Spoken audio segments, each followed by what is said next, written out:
गाजियाबाद में 13 साल की बेटी के कातिल पिता ने फिल्मी अंदाज में ऐसी साजिश रच डाली जिसको सुनकर आप भी हैरान रह जाएंगे। गाजियाबाद पुलिस ने खुलासा कर दिया है। देखिए पूरी रिपोर्ट। क्या है पूरा मामला। गाजियाबाद में 13 साल की बेटी के कातिल पिता ने ऐसी साजिश रची जिसे सुनकर पुलिस भी हैरान है। आरोपी पिता ने जेल जाने से बचने के लिए अपनी ही मौत का प्लान बना लिया, मगर प्लान को अंजाम देने के लिए जान किसी और की ले ली। इसमें पत्नी ने भी आरोपी का साथ दिया। पति और पत्नी को गिरफ्तार कर लिया गया है।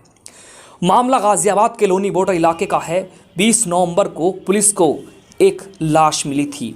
लाश बुरी तरह से जली हुई थी, लेकिन लाश पर जो कपड़े थे उसकी जेब में एक आधार कार्ड मिला था जो सही सलामत था। इसी आधार कार्ड से पुलिस ने पहचान की तो पुलिस सुदेश नाम के व्यक्ति के घर पहुंची।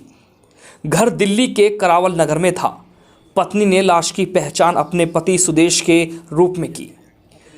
शुरू में पुलिस को यह तक नहीं पता था कि पुलिस को कितनी बुरी तरह से गुमराह किया जा रहा है।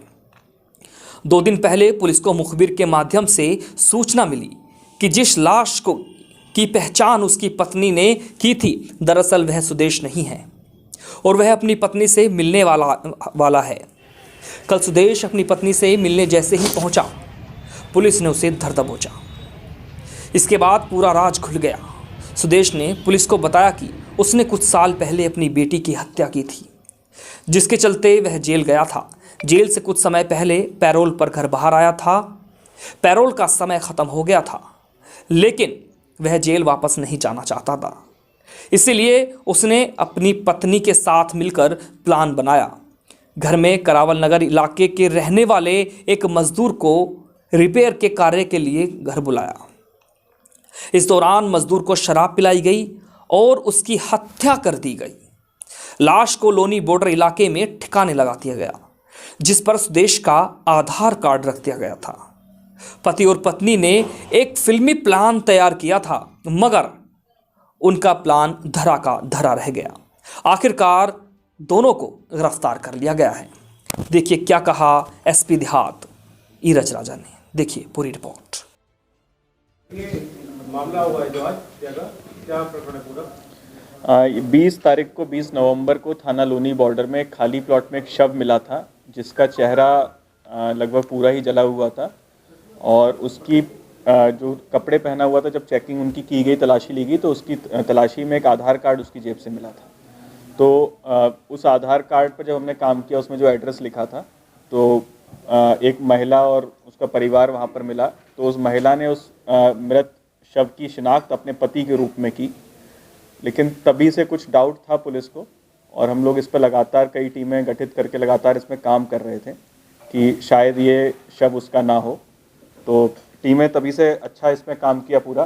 फिर इसमें एक सूचना हमको मिली कि वो व्यक्ति जिसका ये शव बताया जा रहा है, उसकी मृत्यु नहीं हुई है। ये सूचना मिली थी मुखबिर के माध्यम से और वो अपने घर पर आएगा। मतलब कल की बात है कि कल की तारीख में वो आने वाला है।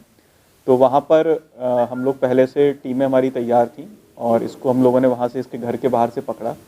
फिर जब इससे पूरी पूछताछ की गई और कुछ हमने सीसीटीवी फुटेज पर भी काम किया था। एक सीसीटीवी फुटेज में इसी की कदकाठी का, जिसको कि मृतक बताया जा रहा था, इसी कदकाठी का व्यक्ति एक साइकिल पे कुछ रख के, किसी का शव रख के उसमें दिखाई दे रहा था ले जाते हुए। फिर जब इससे और गहन पूछताछ की गई तो इसने बताया कि इसने अपनी बेटी का मर्डर 2018 में किया था, जो कि उस समय 13 वर्ष की थी। तो उस मर्डर में ये जेल में रहा काफ़ी समय और कोविड के समय में ये पैरोल पे बाहर था। पैरोल पे बाहर आने के बाद इसने इसकी पैरोल की अवधि ख़त्म होने वाली थी। इसके अलावा बहुत ही जल्दी इसको ऐसा लग रहा था कि इसको सज़ा भी इसमें हो जाएगी इस मामले में अपनी बेटी के। तो इसने पत्नी के साथ मिलकर अपनी ये प्लानिंग की कि हम लोग इस तरह से करेंगे और किसी एक मज़दूर को ये अपने घर पर एक दिन पहले लाया, कुछ काम करवाया, झांसा दे के उसको लाया। फिर उसको इसने अपने कपड़े दिए और बोला कि अगले दिन ये पहन के आना। फिर घर पे इसको बुलाने के बाद उसके साथ इसने शराब पी और उसको बहुत ज़्यादा इसने शराब पिलाई। जब वो शराब के नशे में हो गया तो इसने और इसकी पत्नी ने चारपाई के पाए से कई वार करके उसको गंभीर रूप से घायल कर दिया और उसको मार दिया। फिर उसको ले जाके रात में उसका चेहरा वगैरह वहाँ पर उसका जला दिया ताकि इसकी शिनाख्त ना हो पाए और सबको यही लगे कि इसने यही दिखाने की कोशिश की मुझे ही किसी ने मार के यहाँ पर डाल दिया है। वो व्यक्ति कौन था?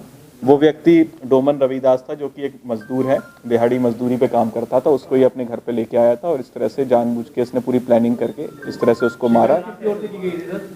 इसकी शिनाख्त जब हम लोगों ने इस पर काम किया तो करावल नगर से एक मिसिंग रिपोर्ट हमको मिली। करावल नगर लोनी बॉर्डर से लगता हुआ थाना है, तो उसमें इसके घर वालों ने मिसिंग रिपोर्ट दर्ज करवाई थी कि उनके घर का ये व्यक्ति डोमन रविदास इस तारीख से मिसिंग है।